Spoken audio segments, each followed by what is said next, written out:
Hal yang kedua, Indonesia masih memiliki utang yang besar terhadap rakyat Papua. Sejarah integrasi Indonesia masuk ke West Papua itu sejarah yang belum selesai. Papua sudah dideklarasikan kemerdekaannya berdasarkan resolusi UMM 1514.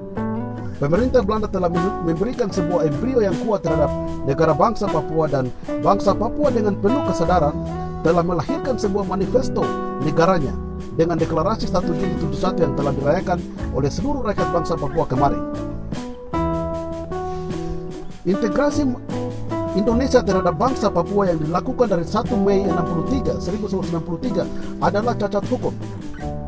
Karena New York Agreement lahir setelah resolusi umum 1514 yang dilahirkan oleh United Nations pada tanggal 14 Desember 65. Maka itu New York Agreement yang dimana dilakukan antara pemerintah Indonesia, Belanda dan Amerika tanpa melibatkan orang Papua, semua adalah fail. Semuanya adalah ilegal yang terjadi di bangsa Papua. Maka itu kontrak karya 7 April 67 dan juga pelaksanaan PPR 69 itu semua dilakukan di luar daripada prosedur yang demokratik. Maka itu untuk menentukan nasib bangsa Papua, yang kami lihat setelah Indonesia ada di Papua, pemberlakuan otonomi khusus dalam prosesnya, dalam input proses maupun juga dalam keputusan-keputusan itu tidak pernah melibatkan orang Papua. Di sini kesalahan Indonesia. Yang ketiga, Indonesia punya masalah di Perserikatan Bangsa-Bangsa. Anda sudah menyatakan, Anda sudah admit, Anda sudah realize di United Nations Human Rights Council bahwa Anda mengatakan bahwa Anda akan menerima fact finding mission atau tim pencari fakta. Kunjungan dari Human Rights ini belum tiba sampai di Papua dari PBB. Masalah-masalah ini harus ada pihak ketiga ke Papua melihat masalah ini secara komprehensif, dan setelah itu kami bisa menuju kepada sebuah proses keputusan yang dimana Anda melakukan. Jadi spesial otonomi saat ini dimana mau ditekan dan diberikan kepada rakyat Papua, semua harus stop dulu.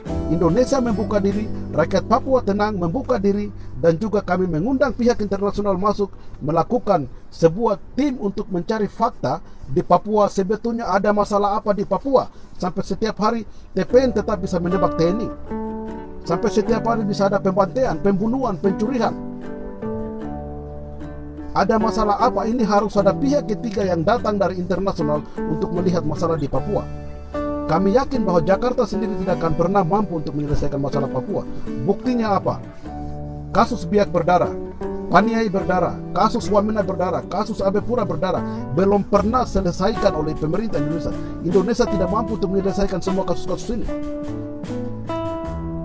Rakyat Indonesia, pemerintah Indonesia dan rakyat Papua membutuhkan pihak ketiga untuk menyelesaikan semua konflik politik yang terjadi di bangsa Papua. Pemerintah Indonesia sudah terkesan tidak mampu untuk menyelesaikan masalah-masalah yang terjadi di bangsa Papua. Untuk itu Presiden Joko Widodo dan kabinet Anda harus mengerti bahwa Anda harus menyelesaikan masalah Papua di tingkat internasional atau melibatkan pihak internasional untuk menyelesaikan masalah Papua.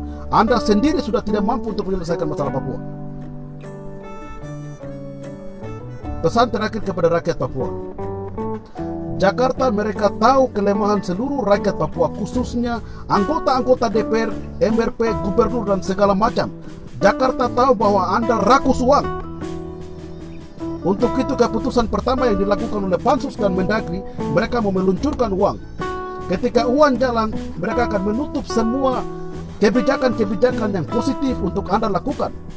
Untuk itu kami minta dengan hormat, ketika Anda menerima uang dan Anda melanjutkan pemberlakuan otonomi khusus bagi rakyat Papua, Anda akan tetap menjaga kolonialisme di Papua, akan tetap memicu konflik antara kami orang Papua dan juga antara Anda dan Jakarta. Untuk itu mulai saat ini, stop menerima setiap kebijakan untuk melanjutkan otonomi khusus, entah itu kebijakan dan pemberlakuan uang, pemberlakuan undang-undang otonomi khusus, kebijakan yang lain-lain. Mulai kali ini semua stop dan kita duduk bicara bersama-sama. Rakyat Papua harus percaya diri bahwa kami memiliki sejarah. Kami adalah sebuah bangsa. Kami mempunyai harga diri. Kami mempunyai martabat yang harus dihargai oleh seluruh bangsa-bangsa di dunia, termasuk kolonial Indonesia. Uang, pembangunan, dan segala macam tidak akan pernah mengubah nasib kita. Akan tetap menjajah kita systematically. Mereka akan membunuh kita secara diam-diam, dan mereka akan menghabiskan seluruh rakyat Papua sesuai dengan apa yang disampaikan oleh Ali Murtopo, bahwa dia tidak memerlukan manusia Papua di bumi Papua, tapi yang dia perlukan adalah hasil bumi. Ini akan terjadi. Ini merupakan impian Indonesia. Ini merupakan strategi Indonesia. Ini merupakan konstitusi Indonesia bagaimana untuk membunuh semua orang Papua. Mulai saat ini rakyat Papua harus kuat. Semua organisasi politik, organisasi perjuangan bangsa Papua harus semua kuat. Kami meminta kepada Jakarta untuk Jakarta melibatkan pihak internasional, duduk bersama rakyat Papua dan menyelesaikan semua kasus politik yang terjadi di tanah Papua. Atas perhatiannya, kami sampaikan banyak terima kasih.